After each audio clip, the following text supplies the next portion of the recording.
Welcome to The Explainer. I'm your resident Immortal Realm veteran, and today I'm bringing my co-host into the wild to unpack a system designed specifically for you patient, nature-focused explorers out there. We're talking about the Beast Collection. Hey everyone, so I've got my taming basics down, but lately I've been scanning the shard for a meaningful long arc goal. You know, something that doesn't involve jumping into Felucca PvP or committing to a massive guild schedule. So what exactly are we looking at here? So, right off the bat, is this basically just about building a massive pet army to follow me around? Oh, a resounding no on that one. Standard Ultima Online taming gives you a controlled pet that follows you and fights for you. The Beast Collection is completely different. It's a bonding catalog. You aren't actually taking these beasts home. Instead, you're recording an entry in your catalog when you encounter and connect with a specific beast under highly specific conditions. Now, a high tamer character definitely has an advantage here, but it's not strictly required. It's all about observing, bonding, and recording. The whole philosophy behind this is that the system rewards knowing the world. It's a puzzle. It's all about knowing exactly where to be, when to be there, and what conditions a specific beast requires to even show up. This isn't a fast-paced combat grind. It's a patient, quiet hunt. It's truly designed for players who love exploring the living edges of the world, rather than hanging out in the busy city centers. Okay, consider me intrigued. I absolutely love exploring. But how does this catalog actually work in practice? How do I even know what beasts to look for, or more importantly, where to actually go to find them? Well, it's essentially a giant puzzle. Every single entry has specific constraints you have to figure out. First, you have a beast name, and we're not just talking about any random wolf, but a specific named creature. Then you have a region requirement, meaning you must be in a specific zone. Next is the facet requirement, so maybe it only counts if you're on Trammel, or maybe strictly on Felucca. And I'm guessing there's a catch with the timing? Oh, definitely. The real kicker is the time window. Some encounters literally only register if you find the beasts during specific in-game hours. There's a creature that only emerges at twilight, and some time windows strictly cross midnight. If you show up at noon for a midnight beast, well, the encounters simply will not register. And finally, each entry has a payout value in marks of trust. To kick this entire journey off, you need to track down an NPC named Rhoswen Greencoat. She's the keeper of bonds, and basically the primary curator for this whole questline. You can find her hanging out at Rhoswen's Sanctuary. She issues your initial catalog, accepts your successful encounter records, runs the reward shop, and ultimately oversees the Hall of Bonded Masters. She's your absolute central hub for everything related to this system. Okay, knowing how MMO players think, I see a currency system and I immediately want to shortcut it. Can I just hit up some veterans and buy these marks of trust to get the rewards without doing the legwork? Nope. Nice try. Marks of trust are a parallel currency, and they are strictly account-bound. There is absolutely no trading between players whatsoever. The only way to earn them is by putting your boots on the ground and successfully logging those beast catalog entries yourself. It ensures that the rewards genuinely reflect the actual effort you put into exploring the realm.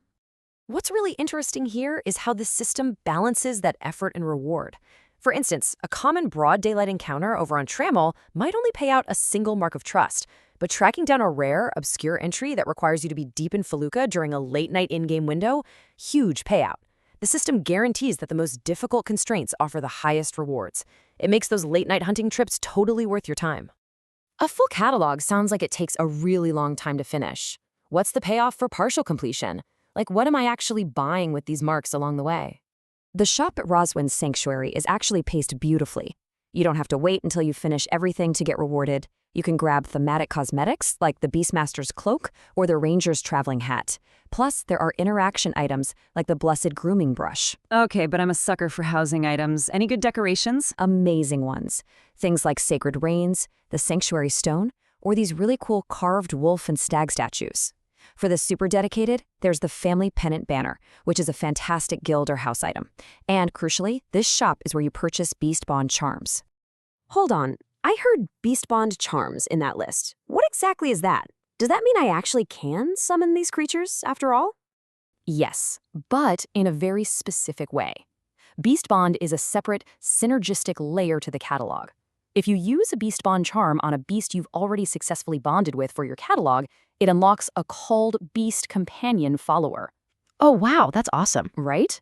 You can even buy a Beastbond expansion item to increase what's possible. There's a dedicated Beastbond Gump to manage your active bonds and summon them, and even a Beast Rename Gump so you can personalize them. It runs completely parallel to standard taming, and it's a brilliant way to turn your catalog progress into a tangible companion. So, if we're talking 30 to 60 hours of active, focused hunting to complete the whole catalog, is there an endgame, a way to show off when I actually finish this grueling arc? Absolutely. And that brings us to the Hall of Bonded Masters. This is one of the Shard's most explicit public recognition spaces. It's a physical location you can actually visit. If you complete the catalog, your character's name goes permanently onto the Bonded Master's roll. Nice. So everyone sees who finished the questline? Exactly. You also get a placeable Hall of Bonded Masters plaque for your home, and you earn the Beastbinder title, which is public-facing through the Register of Honors. Plus, you gain access to the Grove Offering Stone for advanced rituals. It definitively proves to the entire server that you put in the long arc work on a non-combat path. How does the pacing of this beast hunt compare to something like the Frog Collection or King Whisker's Cats? Is it the same kind of vibe? It's a totally different beast, pun intended. The Frog Collection is all about easy travel. You can breeze through 60 frogs pretty casually. The Living Herbarium is driven by patient gardening. But the Beast Collection, it is strictly exploration and time-gated. It's the most exploration-driven system of the bunch. Because of those in-game clock constraints, you absolutely cannot casually complete this in a single weekend. It forces you to spread the work across many real-world days. You pick this system if you want the thrill of being in the right place on the right facet at the exact right time. So if you're ready to jump in, here are the practical onboarding steps to start today. Step 1. Find Rhoswen Greencoat at her sanctuary. Step 2. Read the catalog constraints incredibly carefully. Right, so if I skip reading, I'm just going to waste trips out to the middle of nowhere. Exactly. Step 3. Plan around the time gates. Deliberately plan your late-night in-game visits. Don't try to clear midnight entries at noon. It just won't work. Step 4. Spend your marks early. Buy a few Beastbond charms early on so you can enjoy the bonded pet lair while you work on the rest of the list. And Step 5. Visit the Hall of Bonded Masters just to read the roll and get inspired. The Beast Collection pushes against the boring, one-size-fits-all grind of most MMOs by making the in-game clock and geography actually matter. It makes the world feel incredibly alive, but it requires true patience and a love for the realm's hidden corners. So, do you have the patience to master the living edges of this world? And will your name be the next one permanently etched onto the Bonded Master's roll?